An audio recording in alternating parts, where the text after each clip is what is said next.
Pagi anak-anak, bagaimana kabarnya hari ini? Tetap semangat ya belajar di rumah, dan jangan lupa makan makanan yang bergizi agar tubuh kita tetap kuat dan sehat. Oke anak-anak, hari ini kita akan belajar tentang materi bahasa Indonesia, menuliskan informasi hasil wawancara. Informasi adalah pesan atau sekumpulan pesan yang memiliki makna.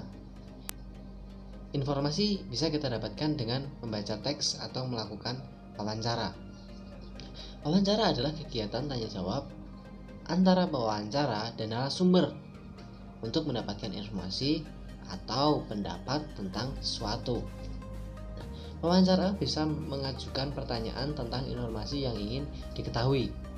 Sementara itu, narasumber akan menjawab masalah yang ditanyakan pewawancara. Sebelum kita melakukan wawancara, kita tentukan terlebih dahulu pertanyaan yang akan kita ajukan. Nah, pertanyaan harus sesuai dengan informasi yang ingin kita ketahui. Nah, kali ini kita akan mencari informasi tentang manfaat lingkungan. Kita bisa menentukan pertanyaan seperti berikut. Contoh pertanyaannya yaitu, apa saja manfaat lingkungan bagi kehidupan masyarakat? Kita sudah menentukan pertanyaan yang akan kita ajukan. Selanjutnya, kita bisa memilih narasumber yang sesuai dengan pertanyaan. Misalnya, kita mewawancarai salah satu tokoh seperti kepala desa. Kita simak dengan seksama penjelasan narasumber ketika wawancara. Berwawancara, tentu saja kita menggunakan kata tanya untuk membuat pertanyaan wawancara. Saat membuat pertanyaan wawancara, hal utama yang harus kita perhatikan yaitu menggunakan kata tanya. Ada beberapa macam kata tanya yang bisa kita gunakan untuk membuat pertanyaan wawancara. Nah, ayo kita pelajari satu persatu kata tanya tersebut. Kata tanya yang pertama yaitu apa atau apakah, yaitu digunakan untuk menanyakan benda, keadaan, atau perbuatan. Informasi yang dapat berupa benda, pengertian, penjelasan, atau penegasan. Nah, lalu kata tanya yang kedua yaitu siapa. Siapa digunakan untuk menanyakan orang atau pelaku. Informasi yang didapat berupa nama orang atau pelaku. Nah, sekarang yang ketiga, mengapa. Mengapa digunakan untuk menanyakan sebab atau alasan terjadinya suatu peristiwa. Nah, informasi yang dapat berupa keterangan alasan terjadinya sesuatu hal dan biasanya menggunakan kata karena atau sebab.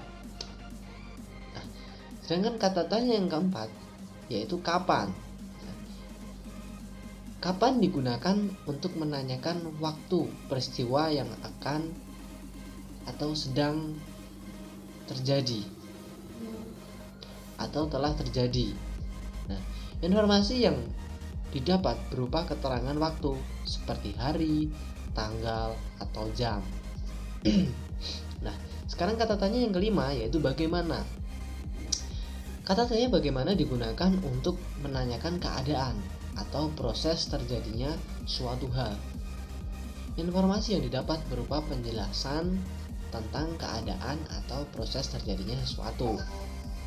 Nah, lalu kata tanya yang keenam yaitu berapa. Digunakan untuk menanyakan jumlah.